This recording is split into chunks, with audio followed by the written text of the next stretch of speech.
Magluto tayo, humba sa palayok, inspired by Cookbook of Pia's Palit. Kung paano ko ito ginawa, keep on watching at ituturo ko sa inyo.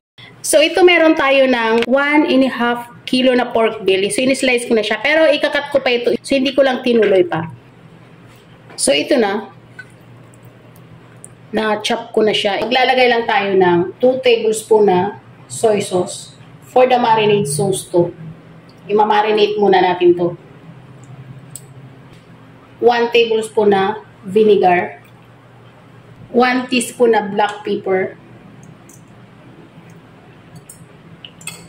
3 tablespoon na cooking oil.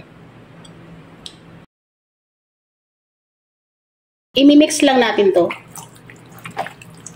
at imamarinate natin ng at least 1 hour.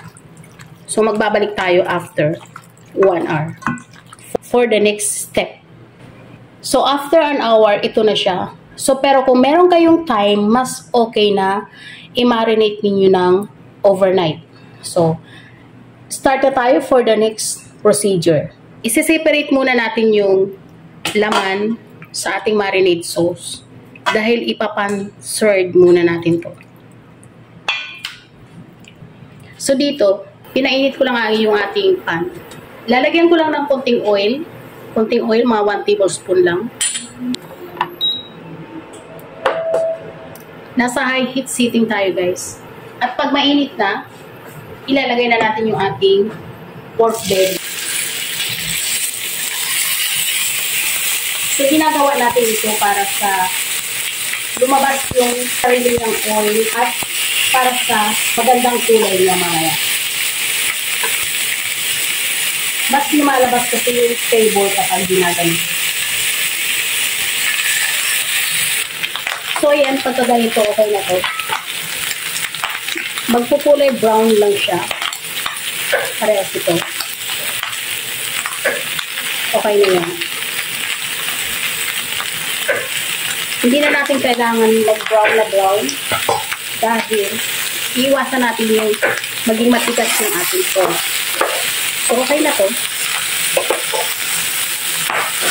Papatayin ko na. So, dito sa palayok, maglalagay lang ako ng kunting oil. Panggisa lang natin. Painitin lang natin. So, ito, mainit na. Unahin natin yung 1 head na pounded garlic lang.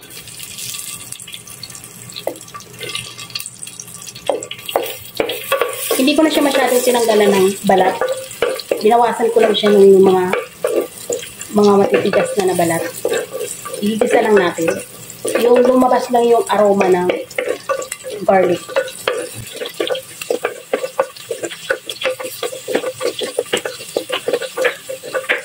I-mix natin yung ating onion. So, depende sa inyo kung paano nyo gusto i-slice. Ako, chinap ko ng ganito para mas lumabas yung lasa ng garlic.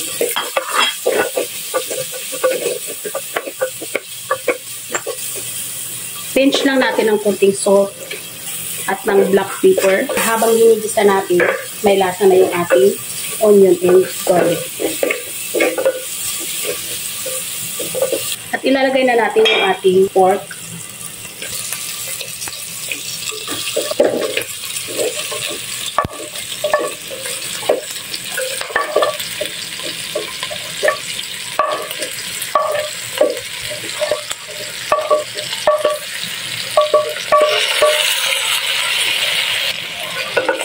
Hahaluin lang natin.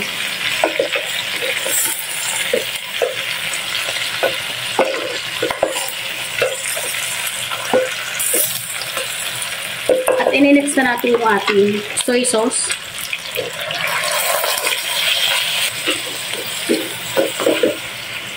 Hahaluin muna natin dahil pag naglagay tayo ng vinegar, hindi muna natin hahaluin hanggat hindi siya kulong-kulo.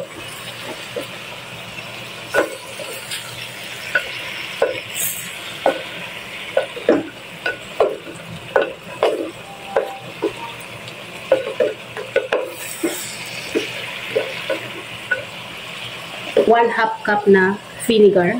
So, pakukuloyin muna natin yung ating vinegar bago natin ihalo. Pero pwede na tayo maglagay ng another ingredients pa. Lagyan na natin yung ating 3 piraso or 2 pirasong laurel. 2 pirasong star anise, pero wala akong buo. Hiwa-hiwalay na siya. Okay lang yan. Magbabango pa rin yan. 2 tablespoon na sugar. 1 cup na carbonated drinks. So, yung ginamit ko ay Sprite. Pwedeng 7-Up or kahit anong gusto ninyong carbonated drinks. So, kapag ganyan nakakumulo na, pwede na nating haluin.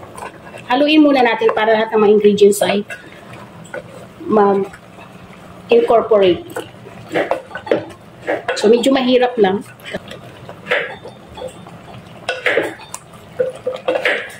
At maglalagay na tayo ng ating 3 cups na water or di kaya ng pork stock. So, pork stock yung ginawa ko. Ilalagay na rin natin yung ating banana blossom. Isang pack ito. So, depende sa inyo kung gaano karami ilalagay ninyo. Pero sa akin, okay na to. Winash ko muna to kasi mataalat yan. So, baka magsubra ng alat. At i-cover muna natin. So, gagamitan ko siya ng dahon ng saging para mas masarap yung lasa. I-cover natin ng banana leaves. Once na kumulo, ilo-lower natin yung ating heat. So, ito na, kanina ko pa ito chine-check. From time to time talaga, kailangan hahaluin kasi kung hindi, masusunog. So, ito na. Malambot na siya kasi naghihiwalay na yung laman sa buto. So, last part na tayo. Maglalagay na ako ng mga 3 to 4 pieces na banana saba. Hinaid ko na siya. So, ilalagay lang natin. At wala akong sibuyas bisaya, kaya ilalagay ko na lang yung leeks pang substitute para sa sibuyas bisaya. So, lalagyan ko pa siya sa ibabaw ng leeks. At i-cover ulit natin para lumabas lang yung amoy na ng leeks ma-absorb ng pork. So, ilang minutes lang, mga 5 minutes. So, open na natin. Ayan. Ito na yung itsura niya. Hahaluin lang natin.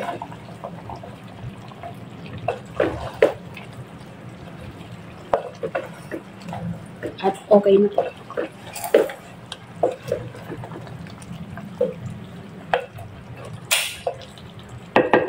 Titikman ko lang yung lasa. Kanina tinikman ko na to.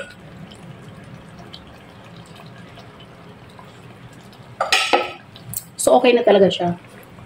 So, yung ingredients nito guys, ilalagay ko lang sa description box. Paki-click nyo na lang kung gusto niyo gawin itong recipe na to. So, ito na yung ating humba sa palayok. At nilagay ko na sa serving plate at tinikman ko na rin. So, ang lasa nito ay nagbi-blend talaga yung vinegar at yung soy sauce at yung carbonated na drink. Bibigay pa ng dinamnam kasi sa aroma dun sa nagbibigay ng extra lasa yung nagtakip tayo ng banana leaves. So, ayan guys, kung gusto nyo itong ating recipe na to, i-click nyo na lang yung description box or see more para makuha ninyo yung recipe. At bago tayo magtapos, kung ikaw ay bago sa aking channel, please subscribe, pakiring the bell all para every time na nag-upload ako ay manu-notify ka. At pagka-follow ako sa aking Facebook page, Hilda Kitchen Vlog. Maraming salamat sa inyong panunod at sana magkita-kita pa tayo sa aking mga next video. Bye!